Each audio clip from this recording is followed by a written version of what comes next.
Uma das coisas que foi descoberta no começo do século XX é que a massa dessas partículas não são iguais. O elétron, por exemplo, ele chega a ter uma massa quase 2.000 vezes menor que a massa do próton e do nêutron. Uma massa 2.000 vezes menor. Aí eu pergunto para vocês, pensando lá no princípio da mecânica, ok? Clássica lá de Isaac Newton, primeira lei de Newton, também chamada lei da inércia. Todo corpo está parado, tende a ficar o quê? Parado. Todo corpo está em movimento, tende a quê? Permanecer em movimento, retilíneo e uniforme, a menos que uma força modifique isso. Ah, o elétron modifica, ele fica orbitando ao redor desse núcleo. Então tem ação de uma força. A força é a força elétrica, que a gente acabou de ver aqui. Tá, mas então por que o elétron gira ao redor do núcleo e não o núcleo ao redor da eletrosfera? Porque essa mesma lei da inércia diz que a quantidade de inércia que um corpo tem depende de sua massa. Então, quanto mais massa tiver um objeto, mais inércia ele tem. Ou seja, se ele está parado, mais ele tende a ficar parado. E aquele que é mais leve, é mais fácil se movimentar.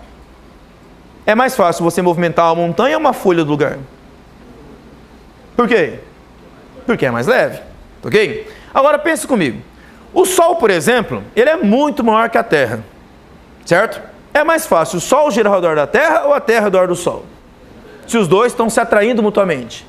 É mais fácil a Terra girar ao redor do Sol. Ela tem menos inércia, ok? Então, ela se move com mais facilidade, ok? Se eu tivesse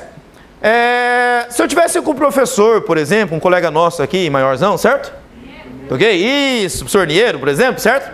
E ele estivesse do meu lado aqui e eu pegasse no braço dele e puxasse, bom, ele poderia vir na minha direção ou eu ir na direção dele. É mais fácil quem ir na direção de quem?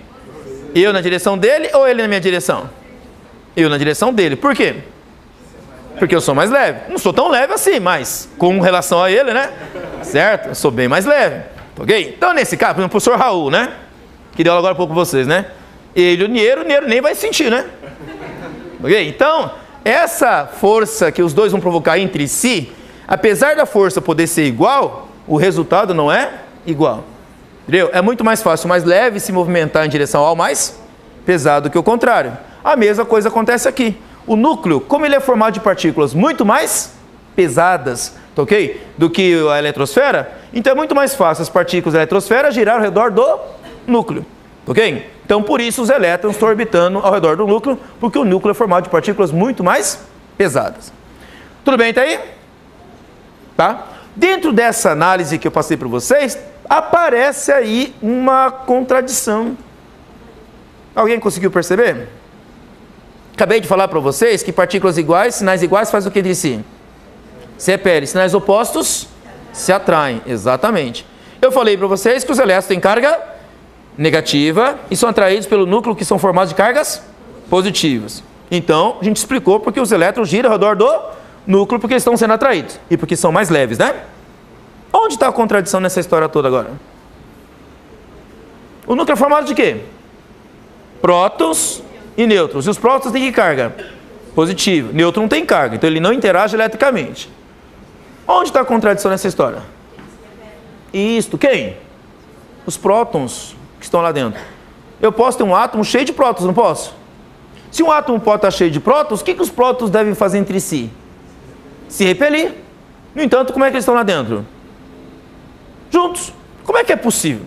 Se os prótons têm cargas iguais e sinais positivos, eles não deveriam se repelir? E no núcleo, como é que eles estão? Juntos. Bom, só há uma explicação para essa aparente contradição, que não existe apenas forças elétricas na jogada. Entendeu o que eu acabei de falar? Próton com carga positiva faz o que com próton com carga positiva? Se repele. Tá, mas não tem elétrons lá dentro para grudar isso. Porque os elétrons têm carga negativa, atraírem os prótons. Como é que é possível prótons positivos se repelirem e ficarem juntos? Bom, a resposta óbvia para isso é que existe mais coisa nessa estrutura, além da força elétrica. Existem outras forças na jogada. E uma dessas forças é chamada força nuclear forte. Olha o nome dela. Força nuclear forte. Nuclear porque está atuando em partículas nucleônicas. Lá onde? No núcleo do átomo. Forte por quê? Porque é forte, é claro. Ela tem que segurar a repulsão dos prótons. Então essa força nuclear forte, ela é uma força que consegue grudar um próton no outro e não tem nada de natureza elétrica. Ela não depende da natureza elétrica do próton, mas sim da partícula ser nucleônica. Então o próton é uma partícula nucleônica? Produz força nuclear? Produz. Ah, mas professor, mas o nêutron também é uma partícula nucleônica. Ela pode produzir força nuclear? Também pode. Ah, então quer dizer que nessa história, o próton pode atrair outro próton, ou o próton atrair o nêutron, ou o nêutron atrair o próton, através da força nuclear forte. E aí o núcleo, ele acaba grudando as partículas entre eles por essa ação dessa força. É mais ou menos assim, deixa eu fazer uma analogia meio grossa, mas dá para vocês entenderem a ideia. Já viram casais que vivem brigando um com o outro? Toda vez que você encontra esses casais, está um brigando com o outro e vive metendo a boca no outro.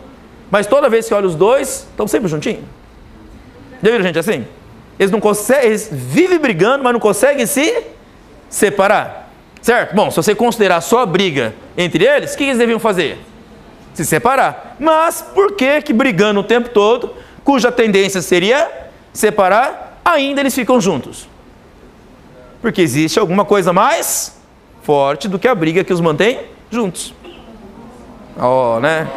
É o amor, né? Certo? Ok? Tá? Bom, pode não ser, né? Pode ser uma relação doentia até, né? Certo? Ok? Tá? Por outro lado, eu posso garantir para vocês que só a briga não vai explicar a coisa, porque você não vai até tentar entender, olhando para aquelas brigas e falar, não consigo entender porque eles ficam juntos. Não, você entende, certo? Ok? Mas o que eu quero dizer é que existe algo que os mantém juntos. A mesma coisa acontece aqui. Se um próton fica grudado no outro, e o nêutron também está na jogada ali, significa que existem mais forças envolvidas ali. Uma dessas forças é chamada força nuclear forte, tá? Deixa eu fazer agora uma analogia um pouco melhor, tá? Sem ser tão grosseira assim. Pensa nessas forças nucleônicas, das forças nucleares ali, como sendo ganchos. Como se um próton tivesse um gancho, outro próton tivesse também um gancho, ok? Se as partículas estão longe, os ganchos não se encaixam, certo? E aí prevalece a repulsão elétrica. Isso quer dizer que se eu afastar um próton um pouquinho um do outro, prevalece a repulsão. Aí o próton pode sair pichando para fora. Ok? Deixa eu falar de um caso como esse. Sabe o átomo de urânio que eu citei agora há pouco? Que ele tem 92 prótons no núcleo? Então, ele tem mais de 2 centenas de nêutrons ali quase. Aliás, 2 centenas não, tem quase 1,5 centena de nêutrons ali no meio. É tanto nêutron na estrutura ali, certo? Que também faz força nuclear, mas é tanta partícula no meio que aquilo fica instável. E aí um próton acaba separando do outro. E sabe o que acontece? Prótons são espichados para fora. E aí o que acontece com o núcleo do átomo de urânio? Ele se quebra, ele se parte. Quando o núcleo de urânio se parte e prótons são arremessados para fora, nós chamamos isso de radioatividade. É um assunto que a gente vai abordar isso mais para frente com detalhes. Mas eu estou contando para vocês que quando 2 prótons ou mais prótons ficam distantes um do outro e a força nuclear não consegue mantê-los juntos, ok? Eles pulam para fora do núcleo e aí o núcleo parte-se, ok? Nós chamamos de desintegração do átomo e as partículas são jogadas para fora, nós chamamos de radioatividade, ok? Tá? Mas, como eu disse para vocês, se isso não acontece, então como é que ficam as partículas? Grudadas. Mas para ser grudadas, o que tem que acontecer? Elas têm que ficar bem próximas. Bem próximas, o que acontece com as forças nucleares? Elas se encaixam. Então, na analogia que eu estou falando para vocês, a força nuclear é uma força de curto alcance. Uma força que só atua a pequena distância. E aí, essa pequena distância mantém as partículas grudadas. Quem consegue fazer essa força? Os prótons e os nêutrons. Por isso que eles conseguem manter-se agrupados ali dentro. Ok? Sabe como fossem bolinhas de velcro? Se encostou, gruda. Certo? Se está longe, não gruda. Entendeu? Então ali, as partículas nucleônicas funcionam assim. Ok? Já a natureza elétrica, ela consegue atuar a longa distância. Beleza? Bom, na próxima aula a gente vai voltar a falar sobre a estrutura do átomo, mas a gente vai ver as mudanças que nós podemos fazer nisso. E como é que isso está associado à eletricidade. Beleza? Por hoje é só. Obrigado.